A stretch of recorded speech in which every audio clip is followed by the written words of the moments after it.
This is a direct response to Alan. Hey, Alan. Thanks for uploading this documentary that you just uploaded. I'll post a link to it. There are 8 parts to this documentary. It's interesting.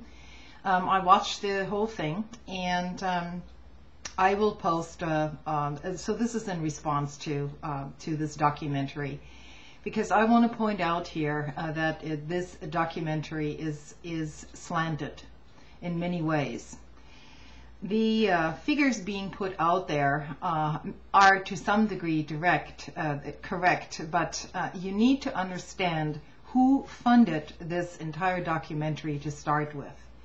And that is a man named Peter G. Peterson, and he has been at the forefront for the last 20 years in trying to privatize Social Security and dismantling our social safety net here in the United States. So this is his position and always has been.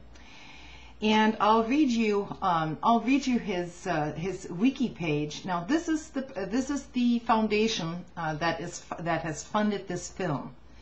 And to say that this is a nonpartisan, on the surface of it, nonpartisan effort to for fiscal responsibility is laughable coming from this man to start with. So I'll read you his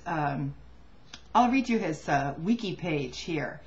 Basically, Peterson is an American businessman, an investment banker, and has always considered himself to be a fiscal conservative. And his most prominent political position was as United Secretary of Commerce from 72 to 73 under Richard Nixon.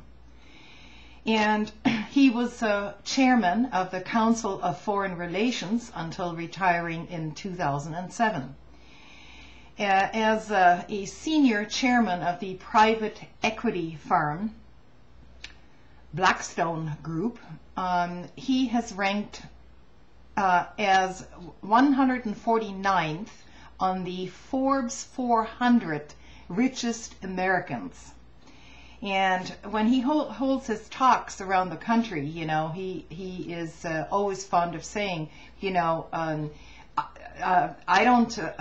nobody needs Social Security. I don't need Social Security. Well, certainly, if you're a billionaire, you aren't going to need Social Security, okay? And this is what his entire project is all about. Now, imagine if Social Security had been privatized. And with this stock market crash now, millions of people would be out on the street, in addition to those who already are. So this is where this man is coming from. And to call this, you know, a broad spectrum of, broad political spectrum that he represents, it is anything but that. In fact, the other foundations or coalitions that are cited in this film are the Concord Coalition, the Heritage Foundation, and the Brookings Institute, which are all mainstream economic think tanks. There is no progressive voice within that group at all. So it is, yes, it is one-sided, and the entire film is designed as part of a larger project to basically make more money for Wall Street banksters like himself. So that's my opinion about the film. I can point to plenty of research that I've done on Peterson, and you may want to look up Dean Baker while you're at it, and his critique of not only Peterson but this entire film as well.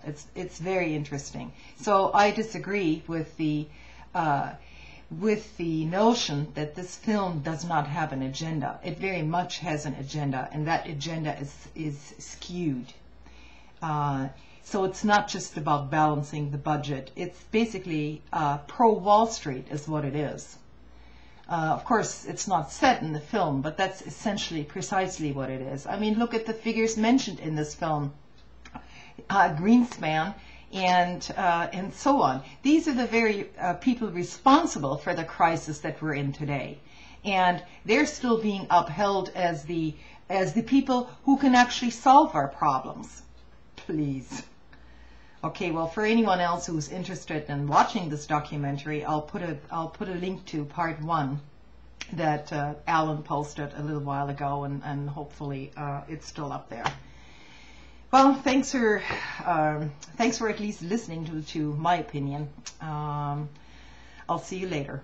Bye.